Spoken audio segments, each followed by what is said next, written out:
فعاشروهن بالمعروف سبحان ربك رب العزة عما يصفون وسلام على المرسلين والحمد لله رب العالمين. اللهم صل على سيدنا محمد وعلى آل سيدنا محمد وبارك وسلم. دین اسلام دین فطرت ہے. اس کی ساری تعلیمات فطرت کے عین مطابق ہیں. اللہ رب العزت نے مرد کو اور عورت کو ہر وہ نعمت دی جو اس کے فرض منصبی کے لیے ضروری تھی. اگر آپ غور کریں تو شیر کو اللہ نے ایسے دانت دیے ہوتے ہیں کہ اس کے لیے گوشت کھانا آسان ہوتا ہے. گائے اور بھینس کو اللہ نے ایسے دانت دیے ہوتے ہیں کہ ان کے لیے چارہ کھانا آسان ہوتا ہے. اور انسان کو اللہ تعالیٰ نے ایسے دانت دیے کہ اس میں گائے کے دانتوں سے بھی مشابہت ہے اور شیر کے دانتوں سے بھی مشابہت ہے. تو انسان سبزی بھی کھاتا ہے، گوشت بھی کھاتا ہے. تو تینوں کی بناوٹ پر غور کرنے سے پتہ چلتا ہے کہ جس کی جو ضرورت تھی اللہ نے اس کے مطابق ہی اس کے جسم کی بناوٹ کی. اسی طرح مرد اور عورت دو الگ الگ شخصیتیں ہیں. مرد کو اللہ رب العزت نے گھر کے باہر کی ذمہ داریوں کو پورا کرنے کے لیے پیدا کیا اور عورت کا دائرہ کار گھر کے اندر بنایا. اس لیے دونوں کے جسم کی ساخت بھی اسی کے مطابق بنائی گئی.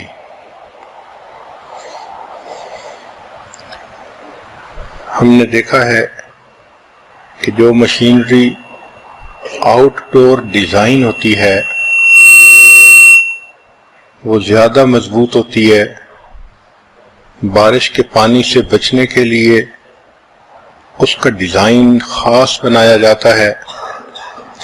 تو اس مشین کے اوپر ہوا، پانی، دھوپ اثر نہیں کر پاتی.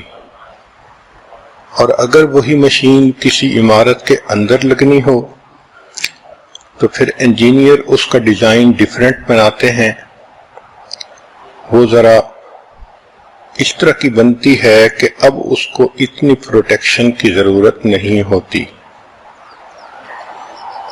اسی طرح اللہ رب العزت نے مرد کو ایسی جسمانیت عطا کی کہ اس کے بیرونی تقاضوں کو پورا کرنے کے لیے ضروری تھی. عورت کو ایسی جسمانیت عطا کی جو اندرون خانہ تقاضوں کو پورا کرنے کے لیے ضروری تھی.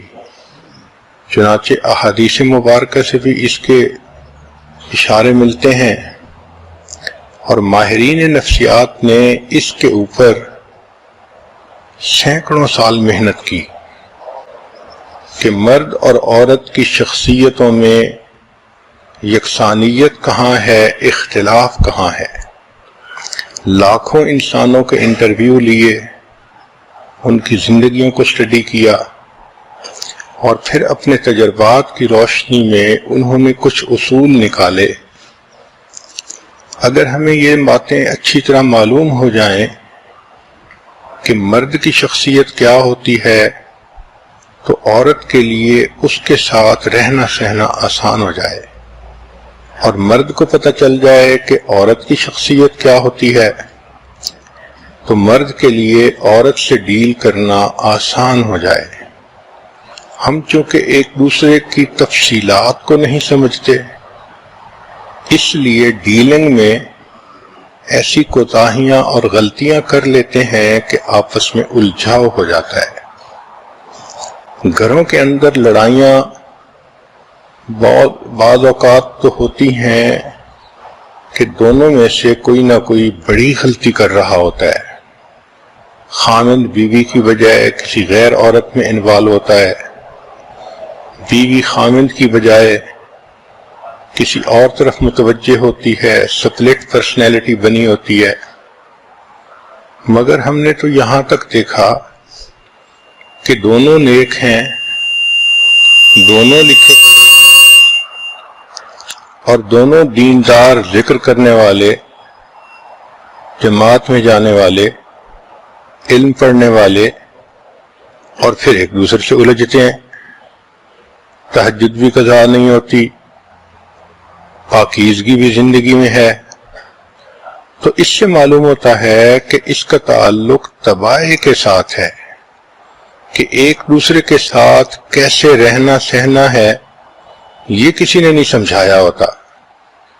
تو آج کے اس بیان میں اس نقطے کو کھولا جائے گا کہ مرد کی شخصیت کیا ہوتی ہے، عورت کی کیا ہوتی ہے، تاکہ آئندہ بیانات میں پھر یہ بتایا جائے کہ مرد اور عورت کی کیا ضروریات ہیں.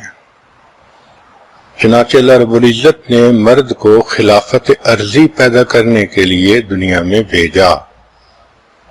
طرز جمہوری نہ شان کج کلاہی چاہیے، جس کے بندے ہیں اسی کی بادشاہی چاہیے. یہ مرد کا مقصود زندگی ہے، آبجیکٹو آف لائف ہے. اللہ کی زمین پر، اللہ کے بندوں پر اللہ کے قانون کو لاگو کرنا. عورت کی زندگی کا مقصد اس مرد کی تسکین ہے کہ جو اتنے عظیم منصب کے لیے دنیا میں بھیجا گیا، اس کی زندگی کی کمی کو پورا کرنا. چنانچہ فرمایا لیسکن الیہا، ہم نے ام حوا کو پیدا کیا کہ وہ آدم علیہ السلام اس سے سکون پا سکیں، اس سے تسکین حاصل کریں. تو مرد کی ضروریات اور خواہشات کو پورا کرنے کے لیے اللہ رب العزت نے آدم علیہ السلام کی پسلی سے ام حوا کو پیدا کیا. تو یوں سمجھ لیجئے کہ مرد کا مقصود اور تھا، عورت کا مقصود اور تھا. اس لیے اللہ رب العزت نے مرد کو قوت بدن زیادہ عطا کی، اس کے مسلز کے اندر اسٹرینتھ زیادہ ہوتی ہے، مضبوط کمر ہوتی ہے. ہم نے تو دیکھا کہ کام کرنے والے لوگ 2.5 من وزن کی بوری ایک ہاتھ سے اٹھاتے ہیں اور اس کو 3 میٹر دور پھینک دیتے ہیں. اس کے بالمقابل اللہ نے عورتوں کو بدن کی نزاکت زیادہ عطا فرمائی. کہنے والے نے کہا، ناز کی اس کے لب کی کیا کہیے، پنکھڑی ایک گلاب کی سی ہے. تو عورت کی اس جسم کی ساخت ہی اور طرح کی. چنانچہ ایک کتاب میں پڑھا کہ جو ماڈل مس یونیورس بنی، اس کے سر کا گھیراؤ بڑا تھا اور اس کی کمر کا گھیراؤ اس سے چھوٹا تھا. اب اتنی پتلی کمر پر تو 10 کلو کا وزن بھی بہت ہوتا ہے. تو مرد کی جسم کی ساخت قوت کے ساتھ، عورت کے جسم کے ساتھ نزاکت کے ساتھ. مرد کو اللہ تعالیٰ نے رف اینڈ ٹف ڈیزائن بنایا ہے. یہ سخت جان ہوتا ہے، مختلف حالات میں، موسم میں یہ اپنی ذمہ داریوں کو، ڈیوٹی کو نبھاتا ہے. عورت کی شخصیت میں اللہ رب العزت نے سوفسٹیکیشن رکھی ہوتی ہے. چنانچہ یہ گھر کے اندر رہنے کے لیے زیادہ موزوں ہے. مرد کو اللہ تعالیٰ نے وقار دیا ہوتا ہے، گریس دی ہوتی ہے. آپ اگر دیکھیں شیر کو، تو جس کی شیر کی مین ہوتی ہے وہ کتنا باوقار لگتا ہے آتے ہوئے، ایک ہیبت ہوتی ہے اس کے اندر. اسی طرح مرد کو بھی اللہ رب العزت نے ایسا ہی بنایا۔ چنانچہ قرآن مجید میں ہے کہ عورتوں نے جب یوسف علیہ السلام کو دیکھا تو کہا ان ھذا الا ملک کریم، یہ تو کوئی بہت کریم فرشتہ معلوم ہوتا ہے۔ تو مرد کو اللہ رب العزت نے گریس عطا کی، وقار عطا کیا، اس کے بالمقابل اللہ نے عورت کو حسن عطا کیا، بیوٹی عطا کی، نوک پلک، اس کو بیوٹی کہتے ہیں۔ اس لیے قرآن مجید میں فرمایا وَلَوْ أَعْجَبَكَ حُسْنُهُنَّ، تمہیں ان کا حسن ہی کیوں نہ متعجب کر دے۔ تو عورت کے لیے حسن کا لفظ استعمال ہوا اور مرد کے لیے گویا وقار کا لفظ استعمال ہوا۔ اسی لیے عورت کی شخصیت کے اندر نوک پلک کا معاملہ زیادہ ہوتا ہے۔ چنانچہ ایک کھیرے بیچنے والا شخص تھا، پتلے پتلے کھیرے تھے، تو بیچنے کے لیے اس نے اسٹریٹجی یہ بنائی کہ آواز لگانے لگا کہ لیلا کی انگلیاں لے لو، لیلا کی انگلیاں لے لو۔ اب لوگ جب یہ صدا سننے لگے تو انہوں نے خوب کھیرے خریدنے شروع کر دیے۔ اب ان کے قریب ہی ایک دوسرا بندہ تھا، ریڑھی لگائی ہوئی تھی اور وہ ککڑی بیچ رہا تھا۔ یہ ککڑی ذرا پتلی بھی ہوتی ہے اور گول سی بھی ہوتی ہے، اس کو سمجھ نہ آئے کہ میں اس کو کیسے بیچوں۔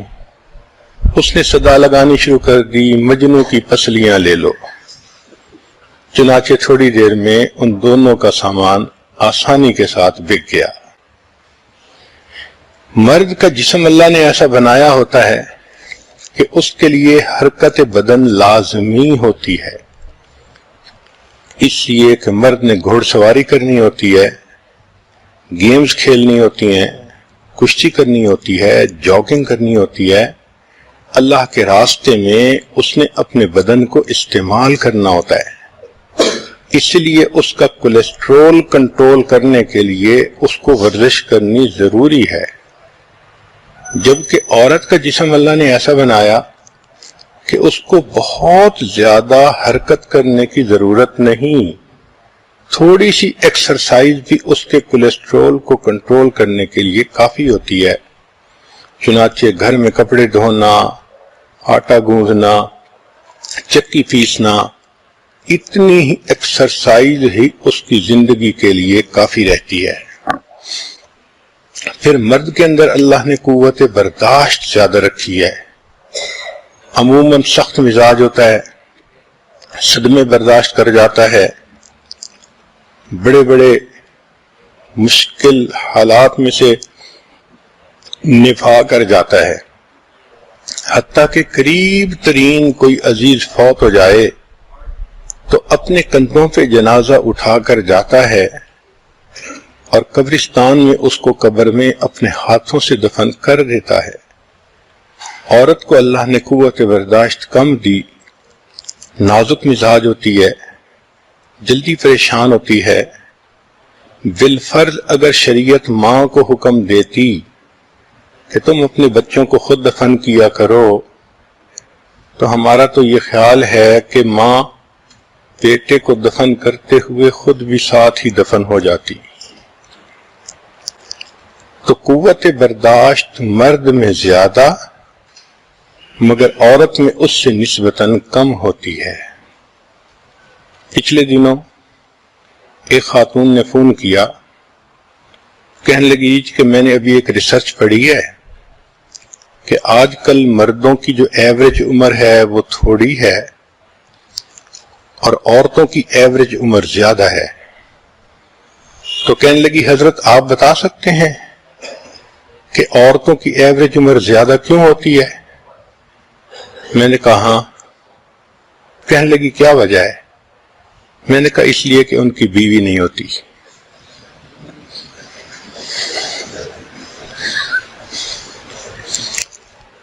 اللہ رب العزت نے مردوں کو رحمانیت کا مظہر بنایا ہے اور اللہ رب العزت نے عورت کو رحیمیت کا مظہر بنایا ہے۔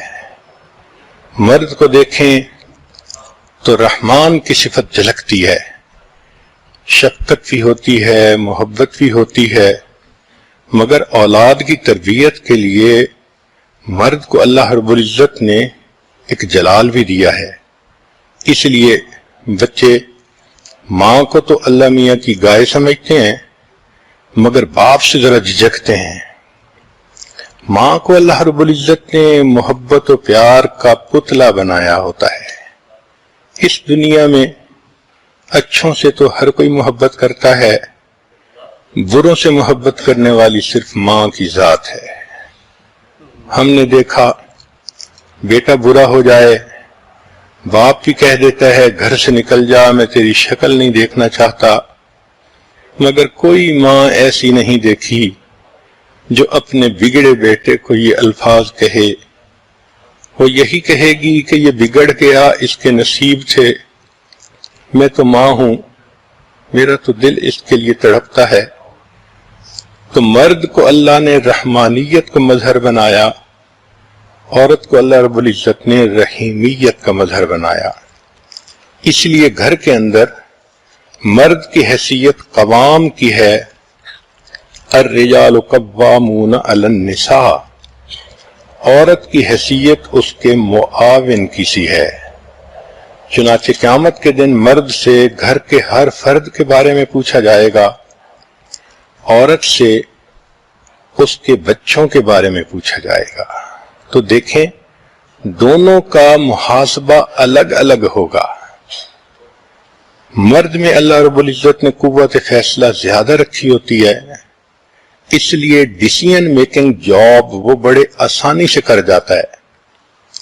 عورت کے اندر ڈٹرمنیشن پاور نسبتاً کم ہوتی ہے، رسک لینے سے وہ ڈرتی ہے، اس لیے اس میں قوت فیصلہ کم ہوتی ہے، فیصلہ کرنے کے لیے اس کو خاوند کی ضرورت پڑتی ہے۔ مرد کو اللہ رب العزت نے ایسی طبیعت دی کہ وہ یکساں کاموں سے بیزار ہو جاتا ہے۔ ایک جیسا کام اس کو دے دو تو اس کی طبیعت اچاٹ ہو جاتی ہے، مگر عورت کو اللہ رب العزت نے ایسی طبیعت دی کہ یکساں کام بہت مزے سے کرتی رہتی ہے۔ اسی لیے دفتروں میں دیکھو تو سیکٹری کا کام اس کے ذمے، اور جگہوں پہ دیکھو تو اسی طرح کی یکسانیت والا کام۔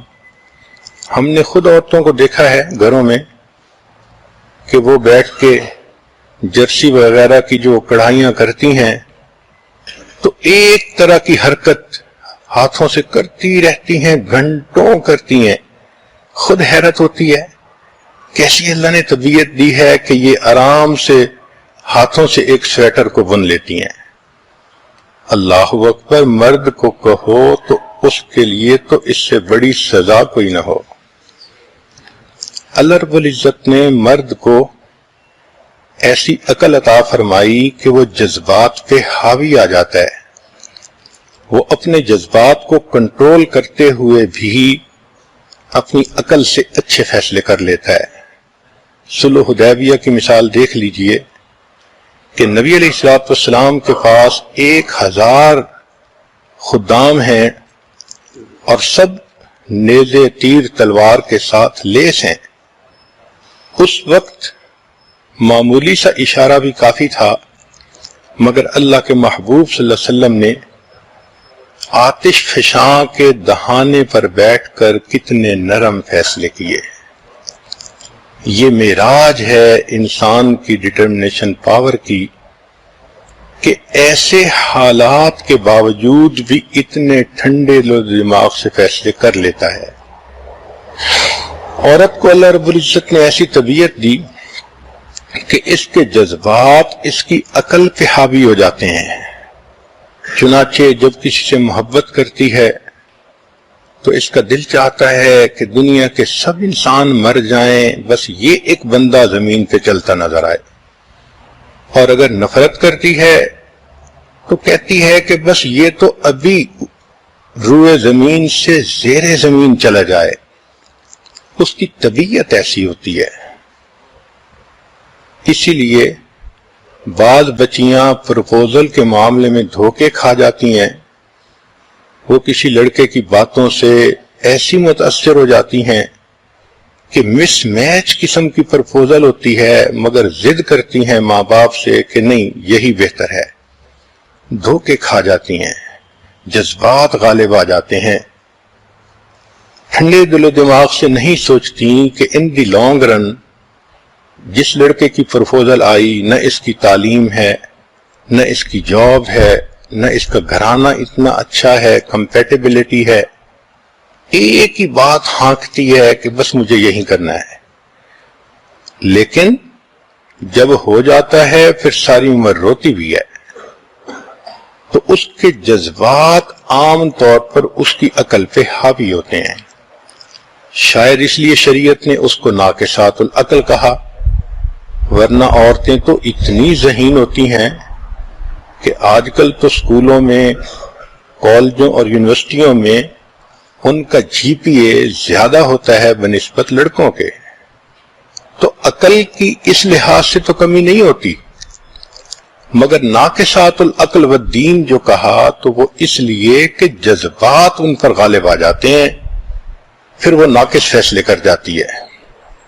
اللہ رب العزت نے مرد کو ایسا بنایا کہ اس میں غیرت زیادہ رکھی، چنانچہ جان، مال، عزت کی حفاظت کے لیے غیرت کا ہونا ضروری تھا۔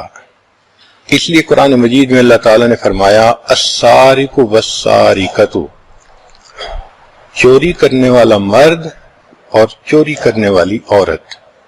یہاں مرد کو پہلے ذکر کیا کہ اس کو تو ہم نے غیرت دی ہوتی ہے، تو اب چوری کرنا تو اس کی غیرت کے خلاف ہے، اس لیے اس کی چوری زیادہ بری ہے۔ عورت کو اللہ رب العزت نے حیا زیادہ دی ہوتی ہے، چنانچہ قرآن مجید نے کہا الزانیۃ والزانی، زنا کرنے والی عورت اور زنا کرنے والا مرد۔ زنا کا گناہ تو دونوں کے لیے ایک جیسا، مگر فرمایا کہ چونکہ عورت کو ہم نے حیا دی تھی، اس کے باوجود اگر اس نے یہ گناہ کیا تو یہ زیادہ برا ہے، اس لیے زانیہ کا نام پہلے لیا گیا۔ مرد کی طبیعت اللہ نے ایسی بنائی ہے کہ جب ضرورت اس کو محسوس ہوتی ہے تو یہ کام کے لیے موٹیویٹ ہو جاتا ہے، آگ میں کود جاتا ہے، پہاڑوں سے چھلانگ لگا دیتا ہے، سمندر میں ڈال دیتا ہے۔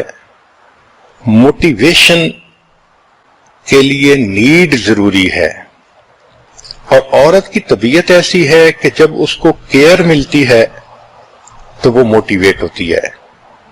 عام طور پہ یہ بات مشہور ہے کہ عورت جب کسی پر مہربان ہوتی ہے تو اپنا آپ اس کے حوالے کر دیتی ہے۔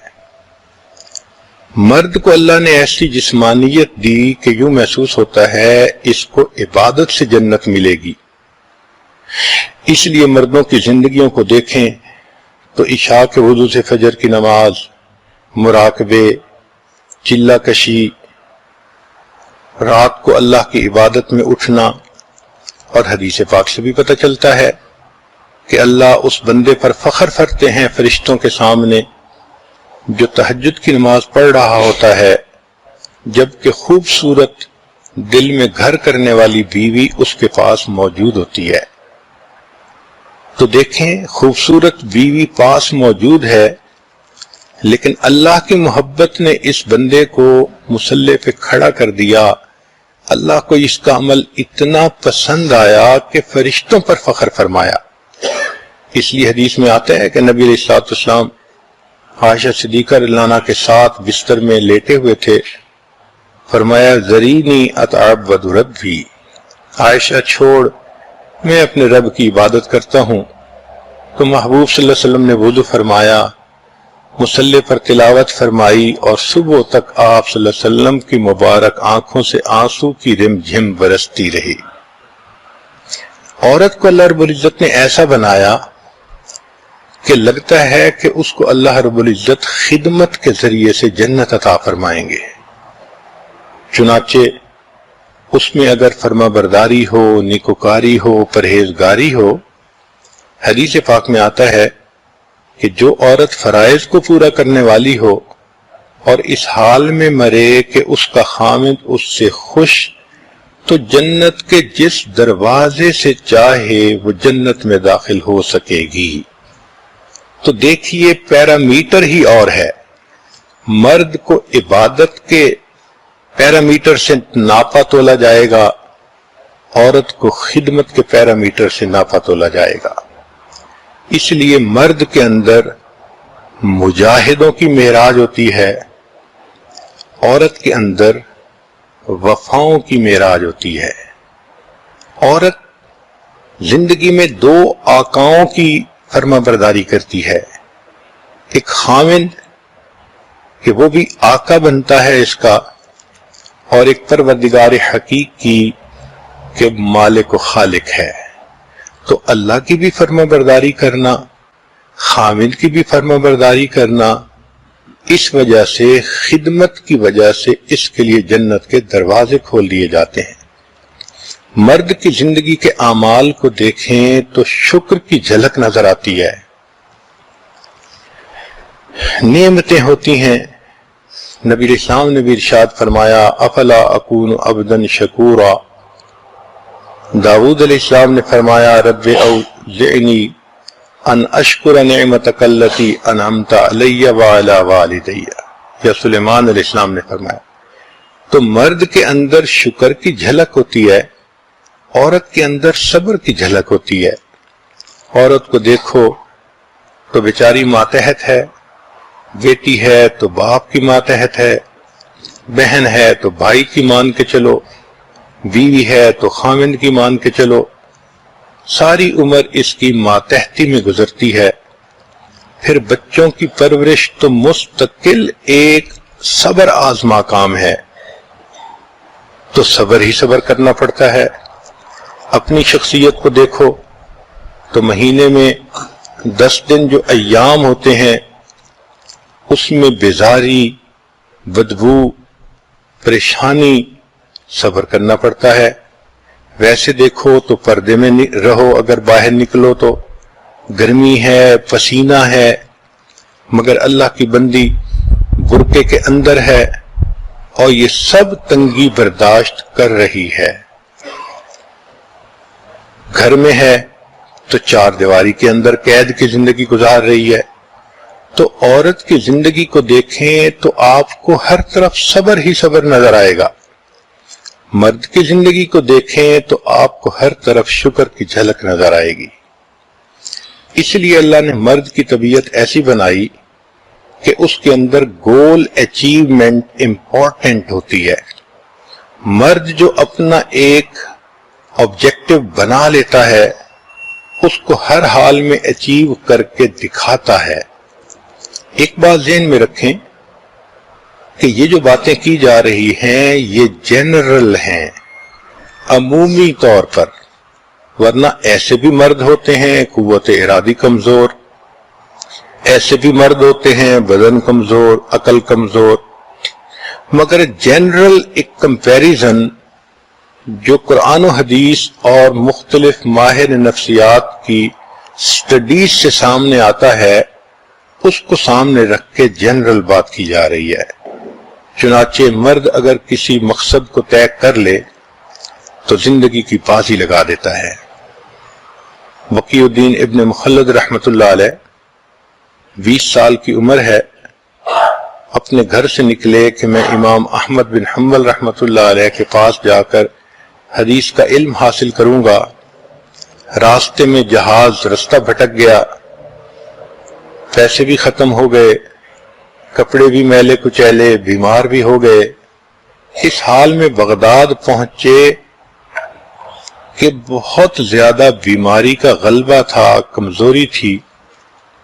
ایک کمرہ کرائے پر لیا، پتہ کیا تو امام احمد بن حنبل کو گھر میں قید کیا گیا تھا اور ان کے درس پر پابندی لگا دی گئی تھی۔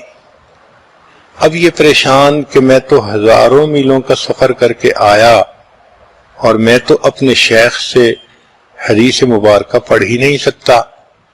تو انہوں نے ایک طریقہ نکالا کہ فقیر کا بھیس اپنا لیا، ہاتھ میں کشکول پکڑ لیا، پھٹے کپڑے پہن لیے، اور جب اپنے کمرے سے نکلے تو باہر نکل کر آواز لگانی شروع کر دی، اجرکم علی اللہ۔ اس زمانے میں فقیر پیسے کا سوال نہیں کرتے تھے، بس اتنا کہہ دیتے تھے اجرکم علی اللہ، تو دینے والے سمجھ جاتے تھے کہ ضرورت مند ہے تو وہ دے دیتے تھے۔ یہ صدا لگاتے لگاتے امام احمد بن حنبل رحمۃ اللہ علیہ کے دروازے پر گئے، اونچی صدا لگائی۔ امام صاحب نکلے، چاہتے تھے کہ کوئی درہم دینار اس کے کاسہ گدائی میں ڈال دیں۔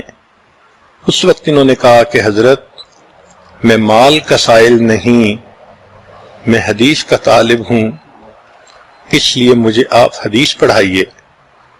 حضرت نے فرمایا کہ میرے اوپر پابندی ہے، اگر پولیس دیکھے گی مجھے اور تمہیں باتیں کرتے تو ہم دونوں کو سزا ملے گی۔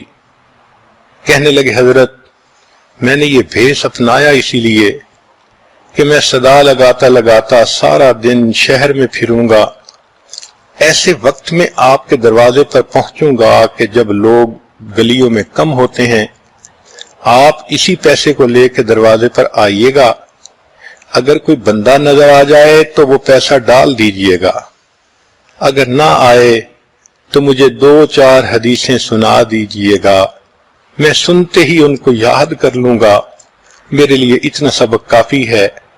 1 سال تک یہ بھیک مانگتے رہے اور اس صورت میں یہ اپنے استاد سے روزانہ چند حدیثیں پڑھتے رہے۔ تو جب ایک کمٹمنٹ کر لیتا ہے مرد تو پھر گول اچیومنٹ وہ کر کے دکھا دیتا ہے۔ عورت کی طبیعت اللہ نے ایسی بنائی کہ اس میں شیئرنگ کی عادت بہت ہوتی ہے، چنانچہ بات اس کے دل میں نہیں رہ سکتی بتائے بغیر۔ کیوں کہ اس کو اللہ نے گھر میں وزیر بنایا، تو اب گھر کی ہر بڑی اور چھوٹی بات وہ اپنے خامن سے شیئر کرنا اپنی ضرورت سمجھتی ہے۔ اگر اللہ اس کو ایسا نہ بناتے تو یہ تو گھر کسی کا بساتی، من میں کسی کو بساتی۔ تو اللہ نے طبیعت ایسی بنا دی کہ یہ بات بیچاری رکھ نہیں سکتی، اس لیے 2 عورتیں ملتی ہیں تو تھوڑی دیر میں یہ بھی بتا دیتی ہیں کہ میری گود میں کیا ہے، اور یہ بھی بتا دیتی ہیں میرے پیٹ میں کیا ہے، میرا خامند ایسا، میری ساس ایسی، میری نند ایسی۔ 5 منٹ میں ایسا حدو دربہ کھینچ دیتی ہیں کہ اگلے بندے کو سمری مل جاتی ہے۔ تو طبیعت اللہ نے شیئرنگ والی بنائی ہے، اس لیے جو عقل مند خامد ہوتے ہیں وہ بیوی کی رپورٹ کو خود سن لیتے ہیں تاکہ یہ کسی اور سے بات کرنے کی ضرورت ہی محسوس نہ کرے۔ مرد کو اللہ رب العزت نے ایسا بنایا کہ یہ بس ضرورت محسوس کرتا ہے کسی چیز کی تو اس کو کرتا ہے۔ مثلا کپڑے ہیں تو ضرورت کے مطابق پہنے گا، اس لیے مردوں میں یونیفارم ہوتی ہے، فوج کی یونیفارم، پولیس کی یونیفارم، کسٹم والوں کی یونیفارم، دفتروں میں دیکھو تو سب کی یونیفارمز ہوتی ہیں، یہ ان کی طبیعت کا اثر ہے۔ عورت کو دیکھو تو اس کے اندر اللہ نے نوولٹی بنائی ہوتی ہے، چنانچہ اس میں جدت ہوتی ہے۔ اب اس کو دیکھو تو ماشاء اللہ کیا فیشن، کیا ڈیزائن، کیا کلر میچنگ، سبحان اللہ۔ کہنے والے نے کہا وجود زن سے ہے تصویر کائنات میں رنگ۔ یہ جو پکے مکان، خوبصورت فرنیچر، اچھی گاڑیاں، اچھے کپڑے، یہ سب عورت کی برکتیں ہیں۔ اگر عورت دنیا میں نہ ہوتی تو مجھے تو لگتا ہے کہ مرد کچے مکان بھی نہ بناتے، جھونپڑی میں ہی اپنے گزارے کر لیا کرتے۔ اللہ نے ان کو طبیعت ہی ایسی دی ہوئی ہوتی ہے۔ مرد کو اللہ رب العزت نے ایسی طبیعت دی کہ وہ بریک ڈاؤن مینٹیننس کرتا ہے۔ جب کوئی چیز ٹوٹ جائے اب اس کو ریپیئر کرنا، اس کو بریک ڈاؤن مینٹیننس کہتے ہیں، اور کسی چیز کو ٹوٹنے سے پہلے ٹھیک کر لینا، اس کو پریونٹیو مینٹیننس کہتے ہیں۔ تو عورت کی طبیعت میں پریونٹیو مینٹیننس ہوتی ہے. گھر کے کاموں میں آپ دیکھیں تو مرد ہاں ہاں کرتا رہے گا، جب چیز خراب ہو جائے گی پھر محسوس کرے گا ہاں قدم اٹھانا چاہیے. اور عورت کو دیکھو تو ماشاءاللہ گھر کی چیزوں کو خراب ہونے سے پہلے ٹھیک کرنا، بدلنا، بہتر کرنا. اس لیے کہتے ہیں کہ گھر تو گھر والی ہی سے آباد ہوتا ہے. مرد کو اللہ رب العزت نے ایسی طبیعت دی ہے کہ وہ انٹرفیئرنس کو برداشت نہیں کرتا. آپ دیکھیں لائن ٹیریٹوریل ہوتا ہے، وہ اپنی ٹیریٹری کو مارک کر دیتا ہے، پھر اگر کوئی دوسرا شیر آئے تو اس کے ساتھ جنگ کرتا ہے حتیٰ کہ دونوں میں سے کسی ایک کی موت آئے. مگر عورت کو اللہ رب العزت نے ایسا بنایا کہ وہ کو ڈیپینڈنس کو پسند کرتی ہے، کوآپریشن کو پسند کرتی ہے. تو مل جل کر رہنا عورت کی شخصیت میں زیادہ غالب ہوتا ہے. مرد کو اللہ نے ایسا بنایا کہ کسی سے مدد مانگنا اس کو برا محسوس ہوتا ہے، یہ اپنی خودداری کے خلاف سمجھتا ہے. اس کی میں برداشت نہیں کرتی کہ کوئی مجھ پہ ترس کھائے. جبکہ عورت کو اللہ نے ایسا بنایا ہے کہ وہ ہیلپ لینے کو زندگی کا نارمل عمل سمجھتی ہے. چنانچہ بیٹی ہوتی ہے تو اس کو باپ کی ہیلپ چاہیے، بہن ہوتی ہے تو بھائی کی چاہیے، خامند ہوتی جب بیوی ہوتی ہے تو خامند کی چاہیے، اور ماں ہوتی ہے تو اولاد کی چاہیے. طبیعت ہی اللہ نے اس کی ایسی بنائی کہ اس کے لیے یہ چیز نارمل ہوتی ہے. مرد اپنے دل کو کسی کے سامنے کھول دے یہ ایک بہت مشکل کام ہوتا ہے، اس لیے وہ اپنے عیب نہیں بتاتا کسی کو. حتیٰ کہ ہمارا تو یہ تجربہ ہے کہ اپنے شیخ کو بھی خط لکھتا ہے تو آدھی بات لکھتا ہے، آدھی گم کر جاتا ہے. پھر read in between the line والا کام شیخ کو کرنا پڑتا ہے کہ بھئی اصل معاملہ کیا ہے. تو اپنا عیب بتانا اس کے لیے ایک مصیبت. عورت کی طبیعت اللہ نے ایسی بنائی کہ دل کو کھول دینا اس کے لیے ایک نارمل سی چیز ہے. اس لیے اپنے خامند کو پہلی غلطیاں بھی بتا دیتی ہے، موجودہ غلطیاں بھی بتا دیتی ہے. مرد کو اللہ رب العزت نے ایسا بنایا کہ وہ کریٹیسائزنگ کو بہت برا سمجھتا ہے. میں اسے سمجھوں ہوں دشمن جو مجھے سمجھائے ہے. چنانچہ اگر کوئی اس کو نصیحت کر دے تو یہ برا منا جاتا ہے. اس لیے کئی عورتیں غلطی کرتی ہیں کہ مرد کو نصیحت کرتی ہیں، اپنے طور پہ ہمدردی کر رہی ہوتی ہیں اور وہ نہیں سمجھ رہی ہوتی ہیں کہ اس کے اندر آگ کتنی جل رہی ہوتی ہے.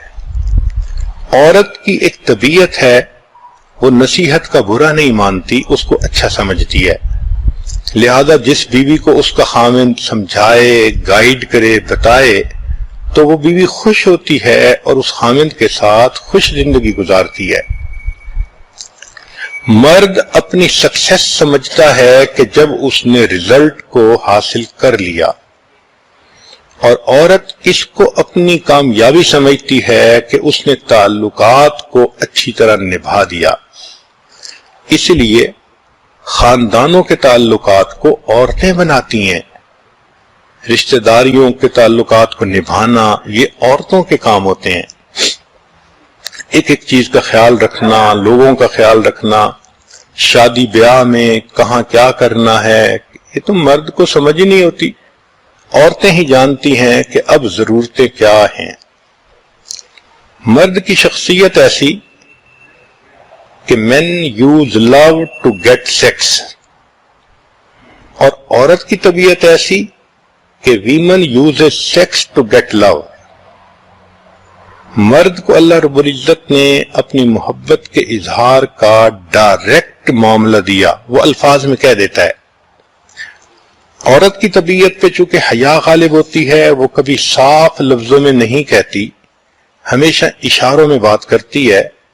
مرد کو سمجھنا پڑتا ہے کہ اس کی بات کا مقصد کیا ہے. اس لیے مرد کو جو اکثر خیال آتے ہیں وہ ٹوٹل کنٹرول کے آتے ہیں.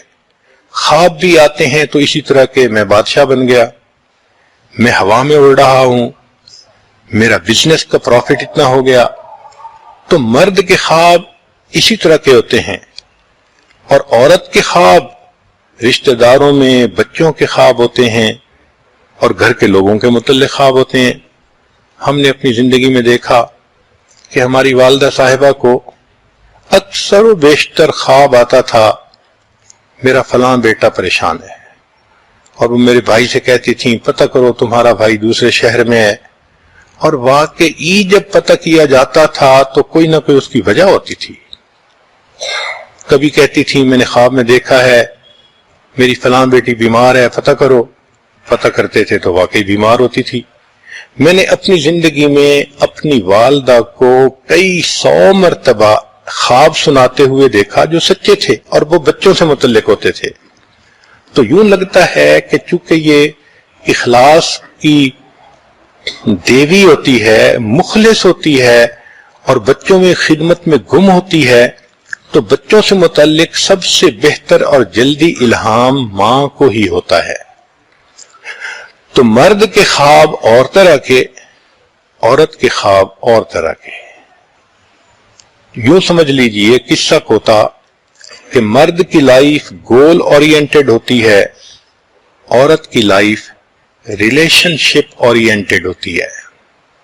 چنانچہ ایک مرتبہ ایک کپل تھا، ان کی شادی ہوئی، مگر دونوں نے سوچا کہ ہم ایک کورس کر لیتے ہیں یونیورسٹی میں۔ اب اس کے لیے ان کو ٹیسٹ دینا تھا، تو دونوں میاں بیوی وہاں گئے تو انہوں نے کہا جی کہ آپ کو ایک کوسچن کا آنسر کرنا پڑے گا۔ قدرتاً کوسچن کیا تھا کہ جی ونڈرز آف دی ورلڈ بتائیں کہ دنیا کے عجائبات کیا ہیں۔ تو مرد نے اس کا جواب لکھا کہ ایجپٹ کے پیرامڈ، تاج محل، چائنا کی wall, Great Canyon, Panama Canal, Empire State Building اور سینٹ پیٹر بیسیلیکا، یہ دنیا کے ونڈرز آف دی ورلڈ ہیں۔ اب دلہن صاحبہ کا جب پیپر دیکھا گیا تو اس نے دنیا کے عجائبات میں لکھا تھا ٹو سی، دیکھنا، ٹو اسمائل، مسکرانا، ٹو اسپیک، باتیں کرنا، ٹو ٹچ، ہاتھ لگانا، ٹو کس، چومنا، ٹو ہگ، گلے لگنا، اور ٹو میک لو، اور اپنے میاں سے محبت کرنا۔ اب عورت کے لیے یہ 7 چیزیں ونڈرز آف دی ورلڈ تھیں، اس لیے کہ اس کی شادی ابھی ابھی ہوئی تھی۔ تو مرد کی سوچ ڈیفرنٹ، عورت کی سوچ بالکل ڈیفرنٹ۔ اسی لیے شریعت نے دونوں کے احکام جدا جدا رکھے ہیں۔ سبحان اللہ، قربان جائیں، یہ کتنی خوبصورت شریعت ہے۔ مثلا مرد اور عورت کو دیکھیں تو نمازوں کے انداز مختلف، جس طریقے سے مرد رکوع کرتا ہے، عورت حاملہ ہو تو اس طرح سے رکوع کرنا اس کے لیے پاسبل ہی نہیں ہو پاتا۔ مرد کے لیے اونچا سرجا کرنا آسان اور حاملہ عورت کے لیے اونچا سرجا کرنا مشکل کام۔ مرد سال کے 30 دن نمازیں پڑھتا ہے، عورت کو اس کی ضروریات کی وجہ سے 10 دن اللہ رب العزت نے نماز معاف کر دی ہوتی ہے۔ مرد 30 دن کے روزے رکھتا ہے، عورت ایام کے دن روزے نہیں رکھتی، لہذا اس کو رمضان کے بعد قضا کرتی ہے۔ مرد جب چاہے قرآن پاک کی تلاوت کر سکتا ہے، عورت حیض کے دنوں میں، نفاس کے دنوں میں قرآن مجید کی تلاوت نہیں کر سکتی۔ مرد کے لیے اللہ رب العزت نے چہرے کا پردہ نہیں رکھا، عورت کے لیے اللہ نے چہرے کا پردہ بھی رکھا۔ تو دیکھیے، مرد اگر نماز میں ہے اور امام غلطی کرے تو شریعت کہتی ہے کہ یہ سبحان اللہ پیچھے سے اونچی آواز سے کہہ دے تو امام کو پتہ چل جائے گا۔ لیکن عورت اگر نماز میں ہے تو یہ آواز بلند نہیں کر سکتی. فرمایا کہ ایک ہاتھ پہ دوسرا ہاتھ مارے تاکہ آواز پیدا ہو اور اس سے پتہ چل جائے. تو دیکھیے مرد کے لیے جہر کی رت کو رکھا، عورت نے جہر کرنے کی ضرورت ہی نہیں ہوتی. تو احکام عبادت مرد کے لیے اللہ نے اور رکھے، عورت کے لیے اللہ نے اور رکھے. گویا شریعت نے بتلا دیا کہ دیکھو دونوں کی جسمانی ساخت، دونوں کی شخصیتیں الگ الگ ہیں، اس کے حساب سے ان کی ذمہ داریاں ہیں. اب اس کو ذرا آسان لفظوں میں سمجھنا ہو تو یوں سوچ لیجئے کہ ایک ٹریلر ہوتا ہے 40 فٹ لمبا اور ایک مرسیڈیز کار ہوتی ہے. اب دونوں مشینوں کی نوعیت بالکل جدا. ٹریلر کا سائز بہت بڑا ہوتا ہے اور مرسیڈیز کار نسبتاً بہت چھوٹی ہوتی ہے، مگر ٹریلر کی باڈی بہت مضبوط ہوتی ہے، کار کی باڈی بہت نفیس ہوتی ہے. ٹریلر کو دیکھو تو 1 درجن ٹائر اس میں لگے ہوتے ہیں، مرسیڈیز کار کو دیکھو تو 4 ٹائر ہی کافی ہوتے ہیں. ٹریلر نے کئی ٹن کا وزن اٹھانا ہوتا ہے اور مرسیڈیز گاڑی نے 4 آدمیوں کو لے کر جانا ہوتا ہے. اس لیے ٹریلر کے ویل میں جو ہوا کا پریشر ہے وہ بہت زیادہ ہوتا ہے اور کار کے ویل میں ٹائر کا پریشر بہت مناسب ہوتا ہے. بڑے بڑے ٹریلر فلی ایئر کنڈیشن نہیں ہوتے، ضرورت ہی نہیں ہوتی. گاڑی کو دیکھو تو فلی ایئر کنڈیشنڈ ہے. ٹریلر کو پارکنگ آؤٹ ڈور کرنی پڑتی ہے، مرسیڈیز گاڑی کی پارکنگ انڈور ہوتی ہے. ٹریلر چلتا ہے تو درمیانی سپیڈ پہ چلتا ہے، مرسیڈیز گاڑی کو دیکھو تو کروز کنٹرول ہوتا ہے.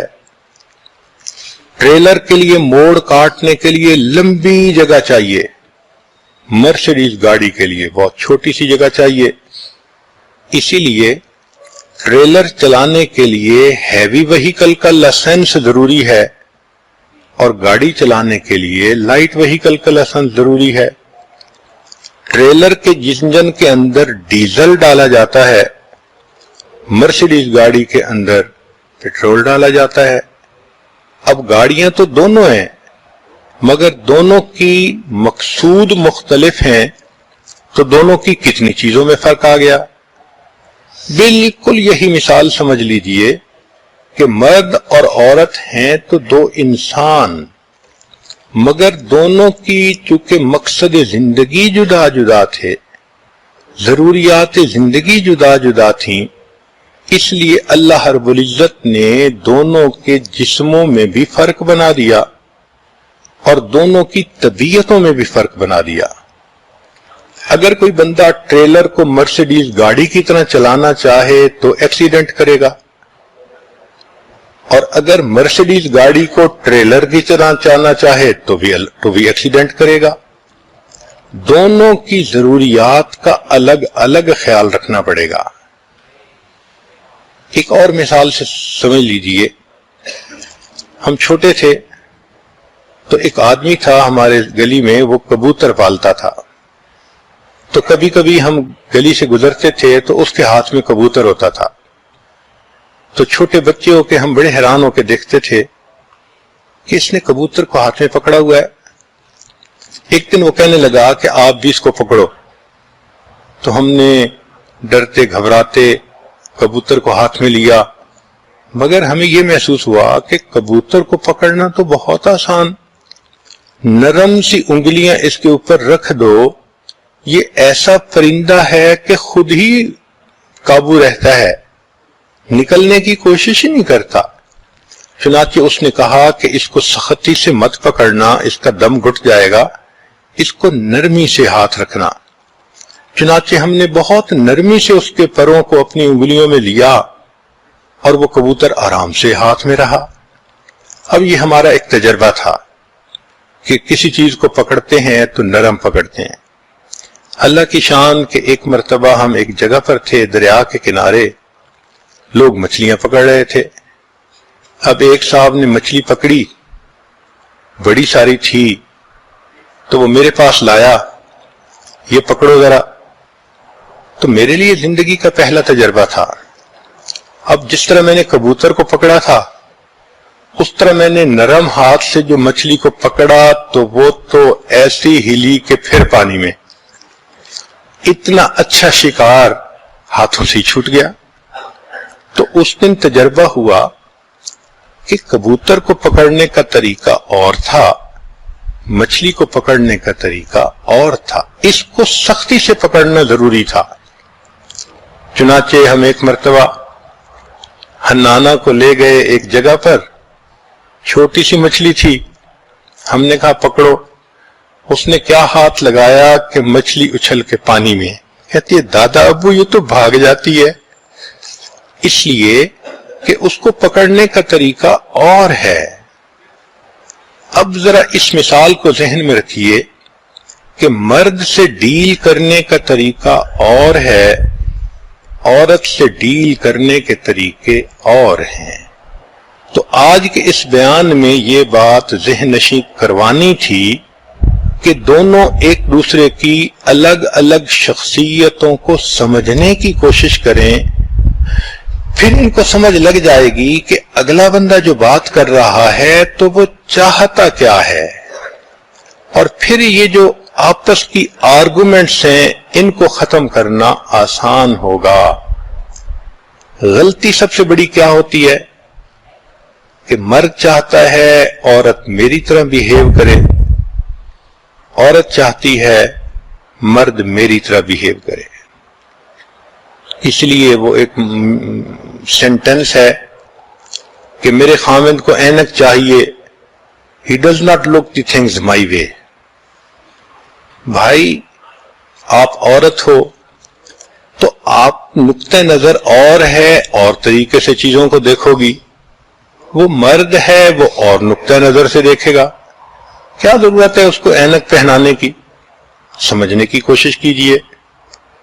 اب گھروں کے اندر جو الجھنیں ہوتی ہیں ان کی ایک بنیادی وجہ کہ میاں بیوی ایک دوسرے کے مزاج کو نہیں سمجھتے، لہذا مرد کی خاموشی کا مطلب عورت اور نکالتی ہے، عورت کی بات کا مرد اور نتیجہ نکالتا ہے، حالانکہ دونوں they think differently, feel differently, perceive differently, react differently, respond differently, they appreciate differently and they love differently۔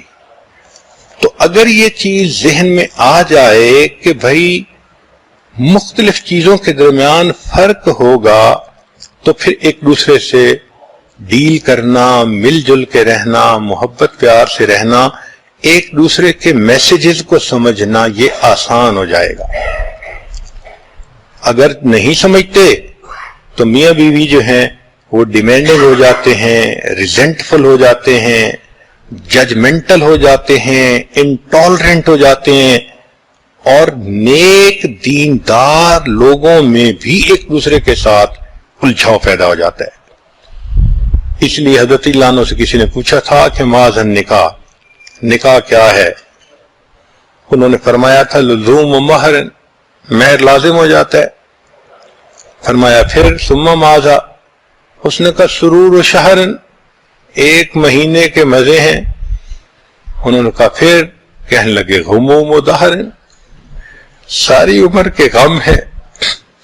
تو باقی اگر عام آدمی ایک دوسرے کی طبیعتوں کو نہ سمجھے پھر تو شادی اس کو ایسے ہی نظر آتی ہے۔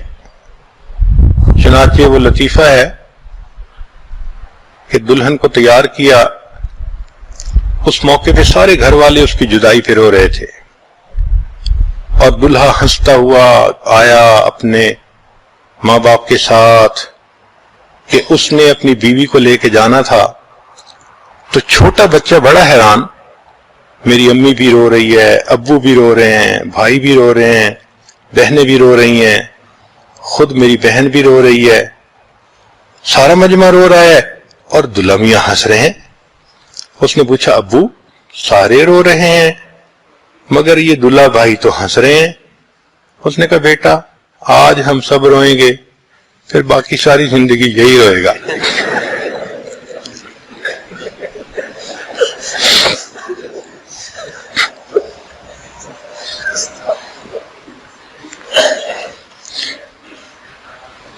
تو شادی کو اس انداز میں جو پریزنٹ کیا جاتا ہے اس کی بنیادی وجہ کہ میاں بیوی ایک دوسرے کو سمجھنے سے قاصر ہوتے ہیں، اور اگر طبیعتیں ایک دوسرے کو سمجھ لی جائیں اور ایک دوسرے کے طبیعتوں کے جو ڈفرینسز ہیں ان کی ریسپیکٹ کی جائے، ان کو ایکسیپٹ کیا جائے، تو پھر محبتیں بڑھتی ہیں.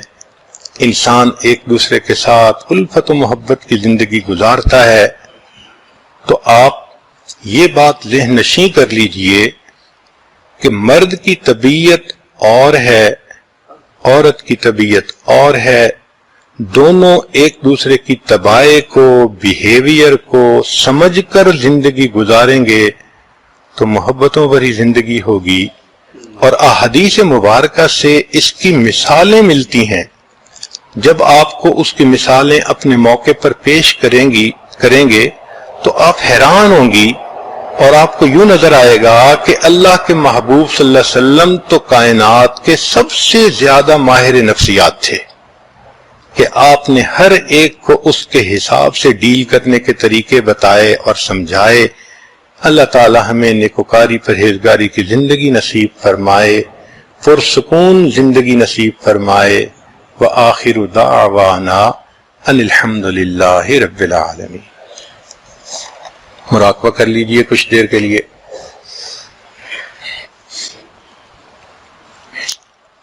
آنکھوں کو بند کر لیجئے، سر کو جھکا لیجئے.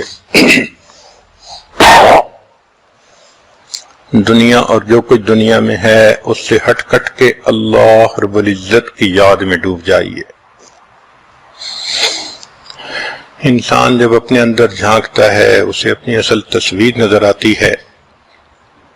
اپنے من کے دریچے کو کھولیے، اپنی اصل تصویر کو دیکھیے.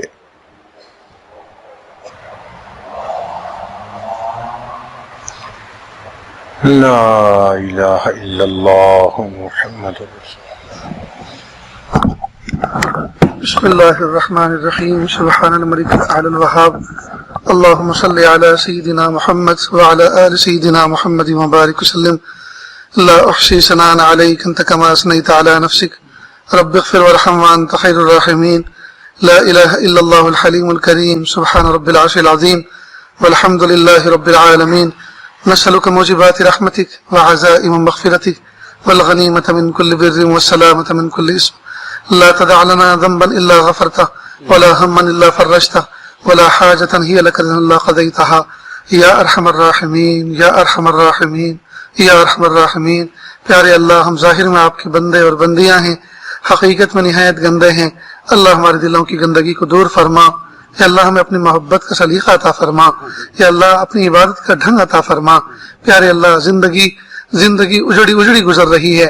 یا اللہ زندگی ساری کی ساری زندگی کا نظام بکھرا ہوا ہے. پیارے اللہ، آج کے واعظ کے درس میں رب کریم جو چیزیں سیکھنے کو ملی، یا اللہ ان کو دل کی گہرائیوں سے اپنانے کی توفیق عطا فرما. یا اللہ صدق دل سے اس پر عمل کرنے کی توفیق عطا فرما. رب کریم، ہمیں آج آئینہ دکھایا گیا، آج ہمیں اپنے اوقات بتائی گئی. رب کریم، ہمیں اپنی شخصیات کو سمجھ کر زندگی گزارنے کی توفیق عطا فرما. پیارے اللہ، ماں کو ماں بن کر اور باپ کو باپ بن کر جینے کا سلیقہ عطا فرما. رب کریم، ایک دوسرے کی نیک تمنائیں اور نیک خواہشات کا احترام کرنے کی توفیق عطا فرما. پیارے اللہ، ان تعلیمات سے ناواقفیت کی وجہ سے یا اللہ ایک دوسرے پر ہمیشہ دھونس پلاتے رہے، ایک دوسرے پر ہمیشہ ظلم کرتے رہے. پیارے اللہ، جرم عظیم کو معاف کر دیجئے، جرم عظیم کو معاف کر دیجئے، جرم عظیم کو معاف کر دیجئے. یا اللہ، بیٹی کو بہترین بیٹی اور بیٹے کو بہترین بیٹا بن کے زندگی گزارنے کی توفیق عطا فرما، خاوند کو بہترین خاوند اور بیوی کو شاندار بیوی بن کر زندگی گزارنے کی توفیق عطا فرما۔ پیارے اللہ آپ نے جن مقاصد کے لیے ان دونوں کے وجود کو وجود بخشا، یا اللہ ان کو اپنی اوقات میں رہنے کی توفیق عطا فرما، یا اللہ اپنی اہمیت کو سمجھنے کی توفیق عطا فرما۔ یا اللہ کتنے عظیم مقاصد آپ نے ان دونوں کو دیے ہیں، عورت کو کتنا عظیم مقصد کے لیے آپ نے پیدا فرمایا، مرد کے ذمے کتنے عظیم ذمہ داریاں آپ نے سپرد کی۔ یا اللہ آج تک ایک دوسرے پہ ٹال مٹول کرتے رہے، ایک دوسرے پر اپنی ذمہ داریوں کو ڈالتے رہے رب کریم، اور اپنی نااہلی کا قصور ایک دوسرے پر منڈتے رہے۔ رب کریم معاف کر دیجئے، معاف کر دیجئے پیارے اللہ، معاف کر دیجئے۔ یا اللہ جو کچھ آج کے واعظ میں درس دیا گیا، یا اللہ عمل کی توفیق عطا فرما دیجئے۔ یا اللہ اس پر عمل نہ ہونے کی وجہ سے ہمارے گھر جو ہنستے کھیلتے گھر تھے وہ جہنم کا نمونہ بن گئے۔ یا اللہ ہم نے اپنی جنت کو جلا دیا، آگ لگا دی اپنے زندگی کے سکون کو۔ رب کریم دوبارہ زندگی کو تعمیر کرنے کی توفیق عطا فرما۔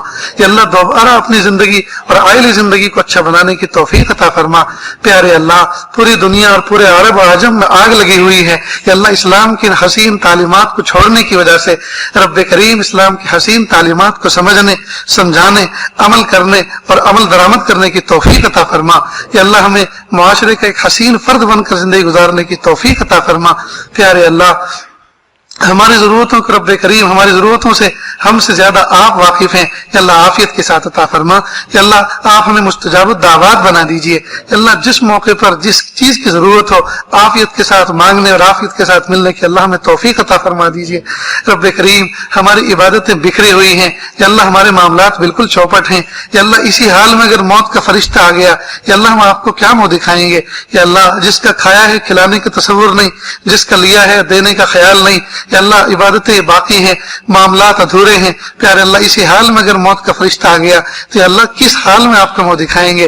رب کریم رسوائی اور شرمندگی کا سامان کر کے بیٹھے ہیں، یا اللہ ہم نے اپنی قبر کے لیے سانپ اور بچھو کی پرورش کی ہے۔ رب کریم آپ ہمیں معاف کر دیجئے، ہمارے معاملات کو اچھا کر دیجئے، ہماری معاشرت کو اچھا کر دیجئے، ہمارے اخلاق کو اچھا کر دیجئے۔ یا اللہ ہمیں آپ ایسا بنا دیجئے کہ ہم آپ کو پسند آ جائیں۔ رب کریم آپ ہمیں ایسا بنا دیجئے کہ ہم آپ کو پسند آ جائیں۔ پیارے اللہ ہمارے بن جائیے، ہمیں اپنا بنا لیجئے، اپنا لازوال تعلق عطا فرما دیجئے، لازوال محبت عطا فرما دیجئے۔ یا اللہ ہم زمین پر بوجھ بنے پھر رہے ہیں، یا اللہ ہم خود ہمارا وجود ہمارے اوپر بوجھ بنا ہوا ہے، یا اللہ دل کا سکون عطا فرما، یا اللہ روح کا سرور عطا فرما، سجدوں کی حلاوت عطا فرما، تلاوت کا سرور عطا فرما، ذکر کی لذت عطا فرما۔ پیارے اللہ طاعت کا ذوق عطا فرما۔ رب کریم یہ ہماری ٹوٹی پھوٹی تمنائیں ہیں، پیارے اللہ پوری فرما دیجئے۔ رب کریم جس طرح سے ماں باپ اپنے چھوٹے چھوٹے بچوں کی چھوٹی چھوٹی تمنائیں پوری کر کے خوش ہو جاتے ہیں، پیارے اللہ آپ اپنے بندوں کی چھوٹی چھوٹی تمناؤں کو پورے کر کے خوش ہو جائیے۔ رب کریم رمضان مبارک کا آخری عشرہ ہے، یا اللہ یہ جہنم سے خلاصی اور چھٹکارے کا عشرہ ہے۔ اللہ جی عافیت کے ساتھ ہم نے جو اپنی زندگی کو جہنم بنا رکھا ہے، یا اللہ عافیت کے ساتھ اس جہنم سے بھی چھٹکارا عطا فرمائیے اور اچھی زندگی گزارنے کی توفیق عطا فرمائیے، اور وہ جہنم جو آپ نے مجرمین کے لیے بنائی ہے، یا اللہ اس سے بھی ہمارا چھٹکارا نصیب فرما دیجئے۔ یا اللہ اچھا بن کر زندگی گزارنے کی توفیق عطا فرما دیجئے۔ پیارے اللہ جو مانگا عطا فرما، جو مانگنے سے رہ گیا وہ بھی عطا فرما۔ اللہ جی مانگنا نہیں آتا، مانگنے کا ڈھنگ و سلیقہ عطا فرما۔ وصلی اللہ تعالی علی خیر خلقہ محمد و آلہ و اصحابہ اجمعین برحمتک یا ارحم الراحمین۔